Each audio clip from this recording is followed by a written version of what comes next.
welcome back to my channel. If this is the first time that you have been on this side of YouTube, my name is Miss Renee Richards, and over here we focus on all things dentistry and getting into dental school and becoming the best version of ourselves and lifestyle and faith.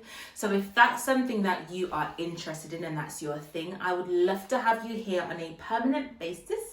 So click the subscribe button and yeah. So guys, from the title of this video, you already know that it is a seeing the positives in such a negative situation. Over the last few weeks, I have been getting a lot of messages from people who have applied for uni, who have applied for dental hygiene school, and unfortunately, for whatever reason, they have not got in. And they've been asking for my advice on what they think they should do next. Now, I have been in the position where I've applied for dental hygiene school, not once, not twice, but 3 times and got rejected. And guys, it was such a soul-crushing experience because I didn't have a plan B. My plan A, B, C, D, and E was to get into dental school and become a dental hygienist / therapist. And when the first time it didn't happen, I was like, oh. And when the second time it didn't happen, I was like, oh my gosh, what am I going to do? And when the third time it happened, I was like, this can't be real.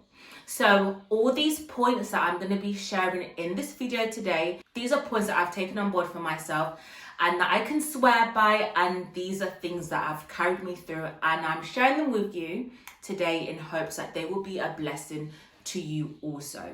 So the first thing, guys, that we are not going to do, we are not going to stress.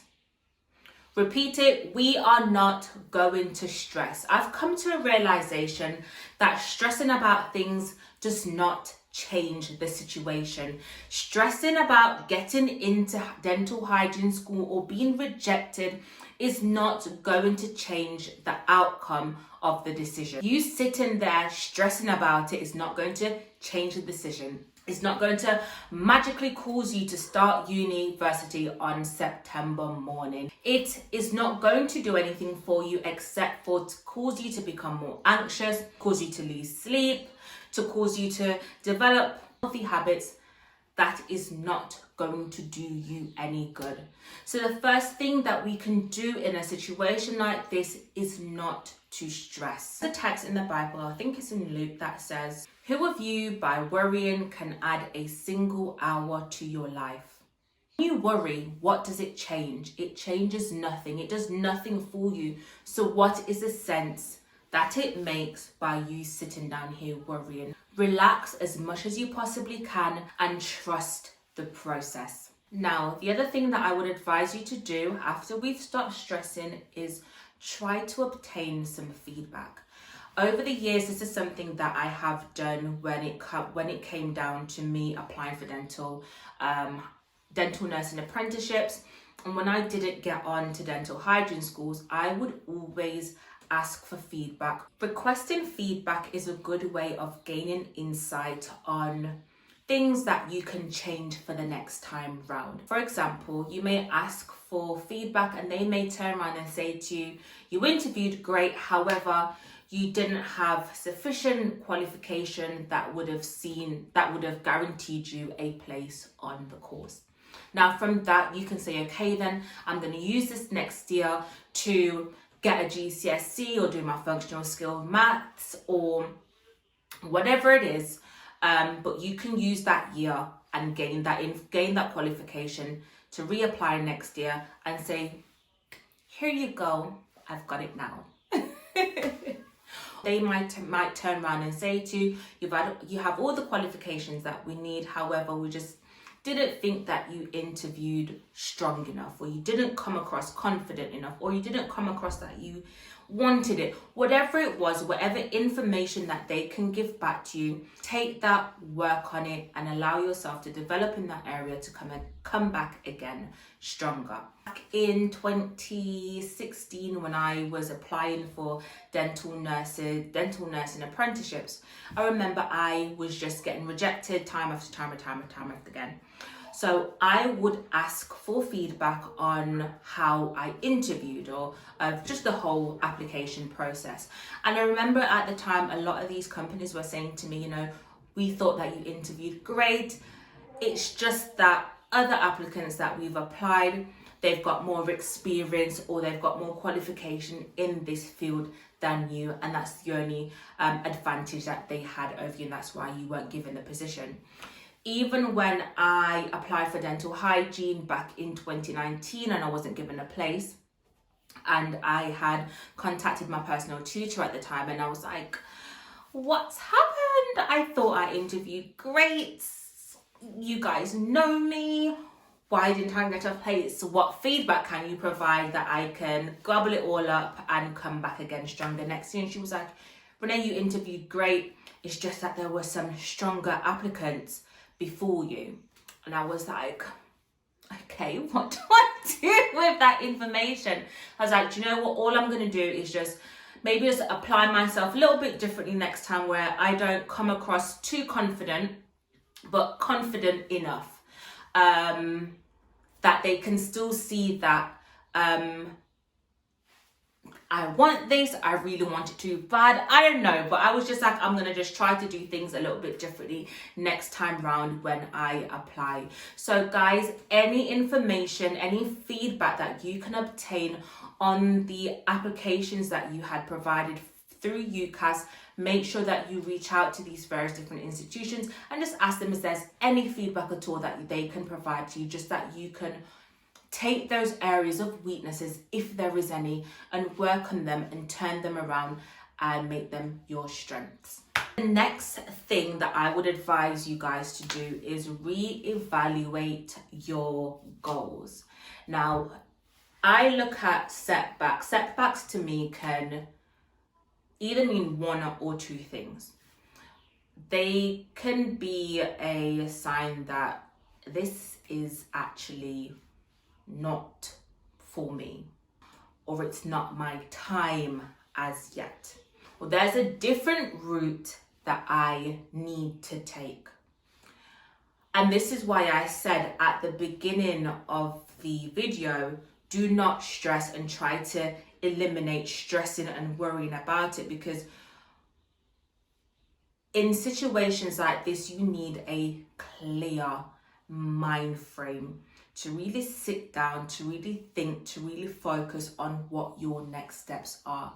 And when you're in a mind frame where you're stressing and you're panicking, you're like, oh my gosh, oh my gosh, oh my gosh, you can't think straight. You can't figure out what your next steps are going to be. As I've mentioned many times in previous videos, that I had applied for dental nursing apprenticeships for like 1 year straight in Derby. And I would just get rejected after rejection after rejection after rejection after rejection. I remember one point I did an interview, and the interviewer was like, yeah, you've got it, you've got the role, you've got the position, and we're gonna give you send you an email later on for your start dates and time. And we're about 5 years later and I still can't get that email. So the point I'm trying to make is that I could not for the life of me work out why it is I was being rejected, because I interview strong. I may not have all the experience, but I sold myself. I could make them believe me, but for whatever reason, they just weren't believing it. I remember working with a then dental nurse back in 2019. And she had said to me that she had applied 3 times for dental hygiene and therapy school and was rejected every single time. And she turned around and said, but you know what, Renee, I'm so glad that I did, because I've now got a place onto a veterinary course, and that's actually what I really want to do. And with working with the dental hygienist during this process, I've actually realized that I don't want to become a dental hygienist. I don't want to become a dental therapist.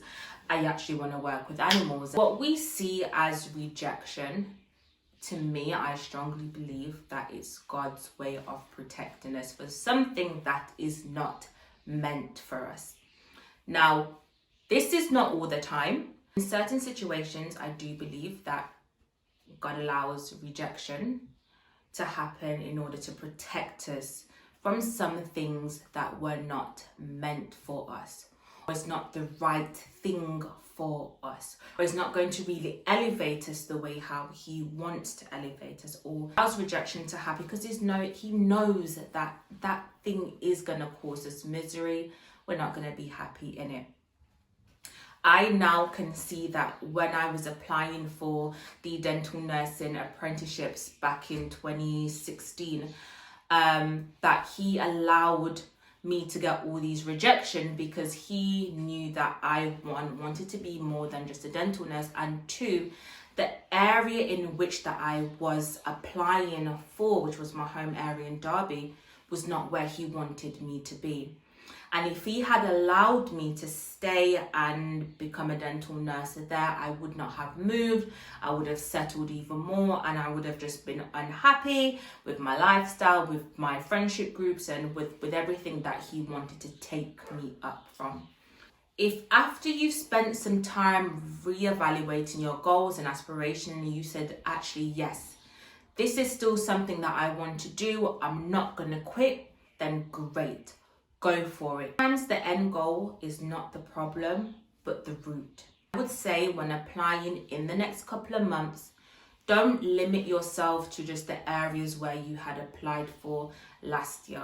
Spread your wings a little bit. Try to apply for places that you didn't necessarily give much thought to when you last applied. Sometimes in order to achieve our goals, we have to go to places that we didn't think that would actually need to. I didn't think that I'd end up where I am today, but if I didn't, I don't think that I would have been at this place that I am at now in my life. I also want you to know that it's okay for you to go through the emotions of rejection, of feeling down, of feeling disappointment. It's natural and it's okay, because of course this is what you had your heart and your mind set on. So it's okay to go through these down feelings. Cry if you want to, eat a tub of ice cream if you want to, scream if you have to. But all I'm saying is don't stay in this place for too long. It will not do you any good. Brush yourself off, get back up, and we're going to attack this again. Period. And as cliche as this may sound, trust the process. Trust the process. Trust the process. When I first applied for dental hygiene school, I think I applied for Cardiff when I was living in Wales, and I didn't get on, and I could not understand for the life of me why I didn't get on at that time. However, as time has gone by, I realized that if I had got on, I was in this toxic relationship. My lifestyle was a mess. So if I had got on and I had moved to Cardiff, I probably wouldn't have finished that course because I would have ended up in prison midway through. And the toxicity of that relationship would have caused me not to give my education the 400 that I needed to give it. So guys, this rejection, this that has happened, acknowledge it, accept it, but trust the process. If this is definitely for you, God has already guaranteed you a place at the university that you will be attending. All you need to do is get up and apply yourself. Trust him and trust the process. Don't give up. You've got this, and God's got you. Guys, feel comfortable to connect with me over on Instagram. I think my Instagram is just _miss_Richards. I'm happy to answer any concerns, any questions that you may have, and I'll do my best to answer them as quickly as possible. Thank you so much for sticking with me thus far, and I look forward to seeing you in my next video. Take care, guys. God bless you all. Bye.